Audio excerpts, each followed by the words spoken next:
नमस्कार मंडळी, स्वागत आहे तुमचं किचन रेसिपीजमध्ये। तर संध्याकाळच्या चहासोबत जर असा नमकीन पदार्थ असेल तर चहाची मजा द्विगुणित होऊन जाते।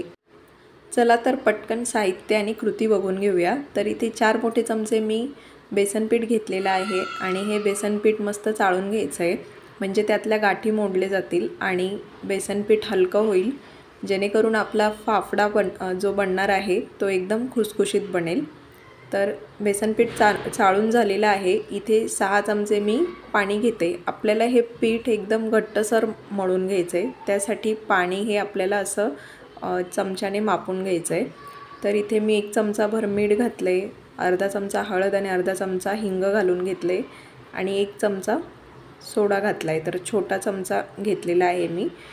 हे आपल्याला व्यवस्थित मिक्स करून घ्यायचं आहे आणि ह्या चाळलेल्या पिठामध्ये आपण 1 चमचाभर आधी ओवा टाकून घेऊ। ओवा व्यवस्थित चोळून घ्यायचा हातावर, त्यानंतर तो पिठात मिक्स करायचा आणि 4 चमचे मी बेसन पीठ घेतलेलं आहे, तर 4 चमचे मी तेल टाकून घेते। तर तुम्ही 2 चमच्यांचं जर बेसन पीठ घेणार असाल तर 2 चमचे तेल टाकून घ्या। तर हे व्यवस्थित आपल्याला तेल पिठाला लावून घ्यायचं आहे। आधी सगळं एकत्र करून झालं की हा असा गोळा बनतो बघा। त्यानंतर आपल्याला हे पीठ त्यात पाणी ॲड करून घट्टसर मळून घ्यायचं आहे।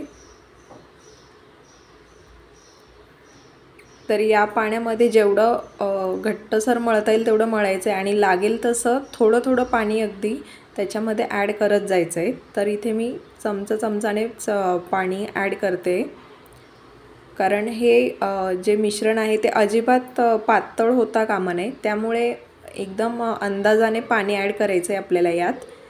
तर हे सर्व पीठ मळण्यासाठी मला एकूण इथे 10 चमचे पाणी लागलं आहे, म्हणजे छोटी अर्धी वाटी पाणी लागलेलं आहे। तर हे मळून झाल्यानंतर 10 मिनिटासाठी मी त्याला मुरू दिलं आणि त्यानंतर चमचाभर पाणी टाकलं यात आणि हे असं आपल्याला पीठ व्यवस्थित कुटून घ्यायचं आहे। व्यवस्थित एकदम ते हाताने मळा किंवा असं कुटून घ्या। तर मी हे खलबत्त्याने असं कुटून घेतलं आणि व्यवस्थित कुटून झाल्यानंतर 1 चमचाभर तेलामध्ये पुन्हा व्यवस्थित मळून घ्यायचं आहे एकदम। तर पीठ मळून झालं की आपण फाफडा बनवायला घेऊया। तर सर्वात आधी हे पीठ व्यवस्थित मळून झालं की याची छोटीशी पारी घ्यायची आहे हातावर। हे बघा, हे असं ताणलं गेलं पाहिजे पीठ आपलं। हे व्यवस्थित मळलं गेलं ना की असं ताणलं जातं पीठ, म्हणजे समजायचं की ते व्यवस्थित आपलं मळलं गेलं आहे। तर इथे मी फाफडा बनवायला घेते। पोळपाटाला थोडंसं तेल लावून घेतलेलं आहे आधी आणि एक छोटीशी पारी घेऊन ह्या अशा पद्धतीने आपल्याला दाबून हा फाफडा बनवायचा आहे, प्रेस करायचा आहे त्या पारीला आणि एकदम हलक्या हाताने हा आपल्याला असा चाकूच्या साहाय्याने काढून घ्यायचा आहे। तर हे बघू शकता, एकदम पातळ असे आपल्याला फाफडे हे बनवायचे आहेत आणि मीडियम गॅसवरती तळून घ्यायचे आहे।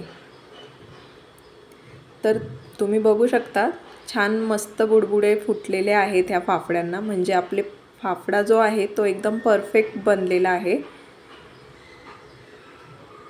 अजिबात म्हणजे हाय फ्लेमवर नाही तळायचे, नाही तर याचा रंग पटकन लाल पडेल आणि व्यवस्थित ते तळले जाणार नाही। तर हा आपला फाफडा तयार झालेला आहे। आजची रेसिपी कशी वाटली हे कमेंटमध्ये नक्की कळवा आणि आवडल्यास चॅनल लाईक, शेअर, सबस्क्राईब नक्की करा।